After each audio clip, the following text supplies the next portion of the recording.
কুমিল্লা ৯ লাকসাম মনোহরগঞ্জ আসনে বিএনপির পক্ষ থেকে সাবেক সচিব ডক্টর এ.কে.এম. জাহাঙ্গীরের নির্বাচনী প্রচারণা জোরদার করা হয়েছে। বিএনপির ৩১ দফা কর্মসূচির লিফলেট বিতরণের মাধ্যমে তিনি জনতার দোয়া ও সমর্থন চেয়েছেন। ২৪ অক্টোবর শুক্রবার বিকেলে মনোহরগঞ্জের জলম নিজ বাড়ির সামনে ঈদগাহ মাঠে অনুষ্ঠিত আলোচনা সভায় প্রধান অতিথির বক্তব্যে ডক্টর জাহাঙ্গীর বলেন, আপনাদের সমর্থন পেলে আমি এলাকার উন্নয়নে সর্বাত্মক চেষ্টা করব। যদি দল আমাকে মনোনীত করে আমি এই আসন বিএনপির হাতে তুলে দিতে পারব। তিনি আরো বলেন, আমি আপনাদের সঙ্গে নিয়ে উন্নয়নের কাজে প্রতিশ্রুতিবদ্ধ। দল যদি আমাকে মনোনয়ন দেয় আমি আপনাদের সকলের সমর্থন নিয়ে ইনশাআল্লাহ এই আসন বিএনপিকে উপহার দিতে পারবো এবং আপনাদের সকলকে নিয়ে এই লাকসাম মনোহরগঞ্জের উন্নয়নে আমার সর্বাত্মক কর্মক্ষমতা যোগ্যতা আমি ব্যবহার করব।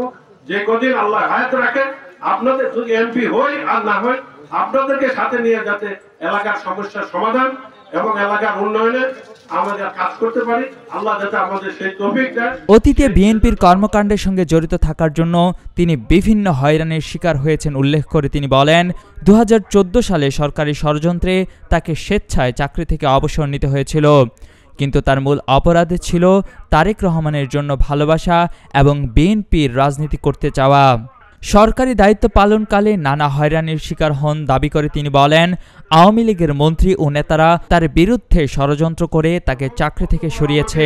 কেয়ারটেকার সরকার জেলা প্রশাসক হিসেবে ঝালকাঠি পদায়ন করে, সেখানে যাওয়ার পরেই শেখ হাসিনা তার মন্ত্রী আমির হোসেন আমু তারা প্রেসিডেন্টের কাছে যেয়ে আমাকে প্রত্যাহার করার জন্য তারা আবেদন করে এবং শেষ পর্যন্ত আমাকে সরকার প্রত্যাহার না করে ঝালকাঠি থেকে নড়াইল দিয়েছে, নড়াইলে জেলা প্রশাসক থেকে ঝালকাঠি দিয়েছে। এইভাবে তারা আমার পিছনে লেগেছিল এবং ১১ সরকার আসার পরে আওয়ামী লীগের চাপে আরো ১২ জনের সাথে আমাকে ৩১/৩/২০০৭ ওএসডি করে এবং অতঃপর আর কোনো পদায়ন করে নাই।